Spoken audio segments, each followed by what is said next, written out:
नमस्कार. 6:30 वाजलेले आहेत.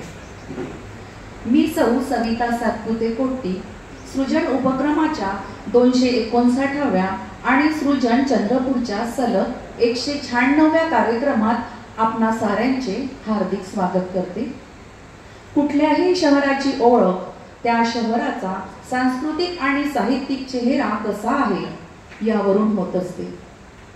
या पृष्ठभूमीवर हे आपण अभिमानाने नमूद करू शकतो की या शहराचा सांस्कृतिक आणि साहित्यिक चेहरा लोभसवाणा आहे. चंद्रपूर शहर व जिल्ह्यातही अनेक सांस्कृतिक व साहित्यिक संस्था कार्यरत असून त्या या परिसराला समृद्ध करीत असते. त्यांच्यातीलच काही संस्थांच्या प्रमुखांना आज आपण इथे प्रातिनिधिक स्वरूपात त्यांच्या संस्थेचा उद्देश, उपक्रम आणि त्यांच्या रसिकांकडून असलेल्या अपेक्षा याबद्दल सांगण्यासाठी आमंत्रित केलेले आहे.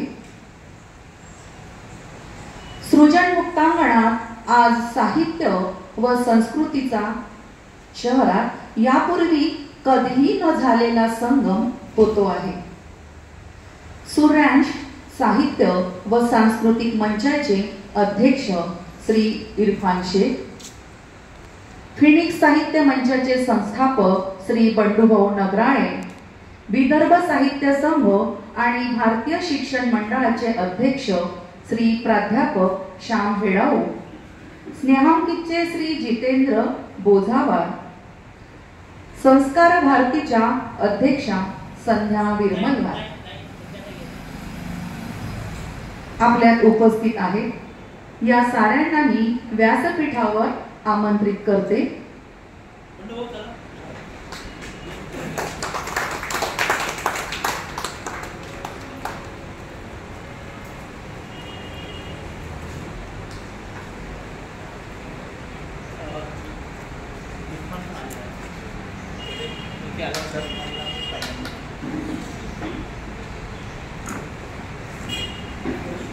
धन्यवाद.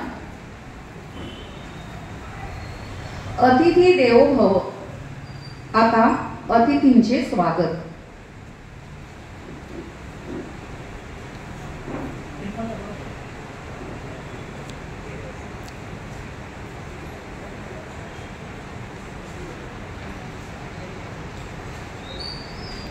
श्री इरफानजी शेख यांचं आगमन झालेलं आहे.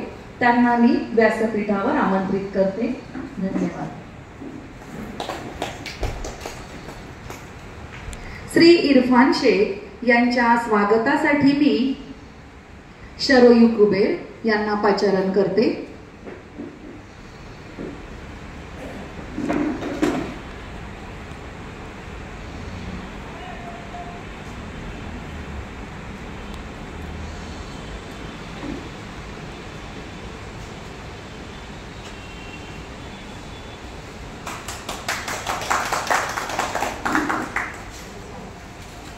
धन्यवाद. श्री बंडूभाऊ नगराळे यांच्या स्वागतासाठी मी श्री सुनील पिंपळकर यांना आमंत्रित करते.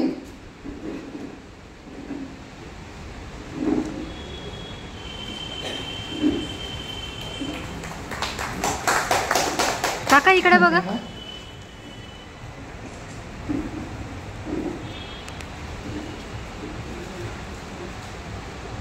प्राध्यापक श्री श्याम हेडाऊ यांच्या स्वागतासाठी मी श्री बाबा कोट्टी यांना आमंत्रित करते.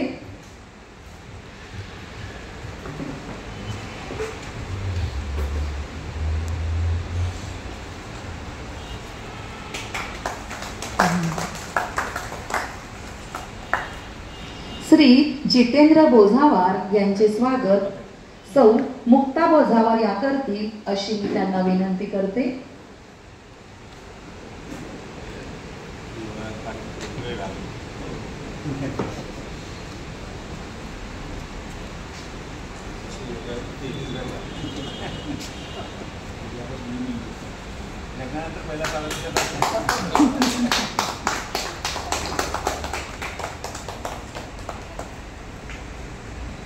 धन्यवाद.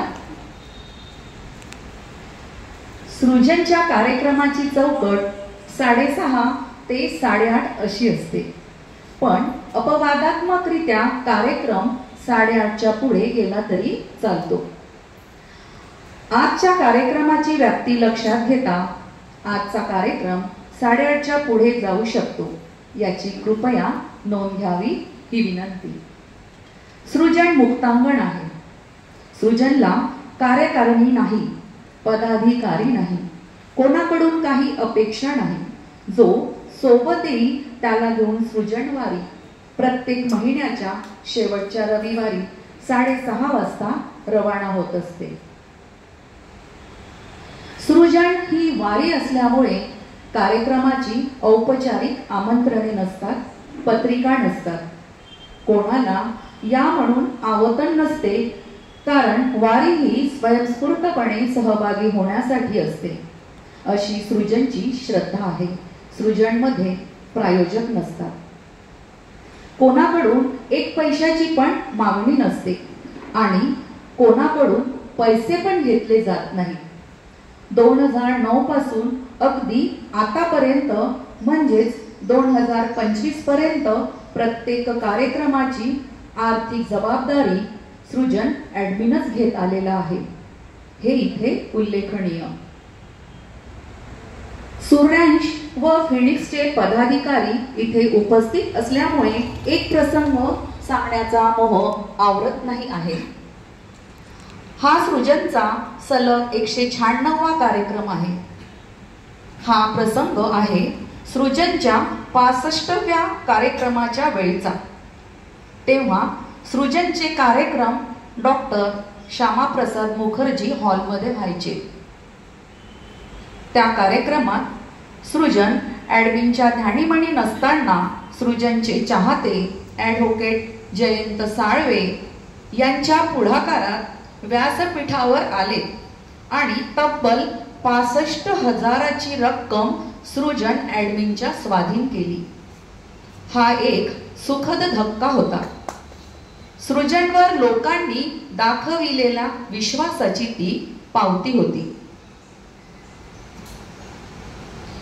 पण सृजन आर्थिक मदत स्वीकारत नाही, पण लोकांचे प्रेम मात्र स्वीकारते. त्यामुळे त्या दिवशी 65,000तील फक्त 1 रुपया लोकांचा मान म्हणून ॲडमिनने सृजनसाठी स्वीकारला. त्या 65,000 पैकी प्रत्येकी 5,000 रुपये तिथल्या तिथे ॲडमिनने सूर्यांश आणि फिनिक्सला दिले. तेव्हा उत्तराखंडमध्ये महाप्रलय आला होता. त्या लोकांच्या मदतीसाठी ॲडमिनने 5,000 दिले. आता उरले 49,999 रुपये. ते पैसे सृजन ॲडमिनने बँकेत ठेवले लोकांची अमानत म्हणून. त्याची पावती पण ॲडमिनने ॲडव्होकेट जयंत साळवे यांना दिली.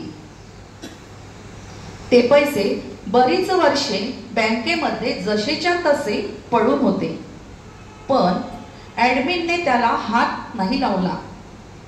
लोकांनी दिलेली ही रक्कम केवळ बँकेत पडून राहू नये, त्याचा सदुपयोग व्हावा म्हणून हळूहळू ती संपूर्ण 49,999 रुपयांची रक्कम ॲडमिनने थोडी थोडी करत गरजूंना वाटून दिली.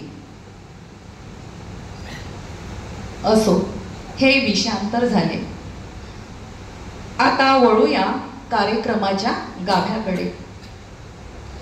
कार्यक्रमाची व्याप्ती व नंतर होणारी प्रश्नोत्तरे याचा विचार करून प्रत्येक संस्था प्रमुखांना अभिव्यक्तीसाठी 15 मिनिटांचा अवधी बहाल करण्यात आलेला आहे. याची नोंद घेऊन अभिव्यक्ती झाली तर कार्यक्रम उपलब्ध वेळेच्या चौकटीत बसविणे शक्य होईल. त्यामुळे सहकार्याची अपेक्षा आहे. सूर्यांश बद्दल सांगण्यासाठी मी सर्वप्रथम श्री इरफान शेख यांना पाचारण करते. श्री इरफानजी शेख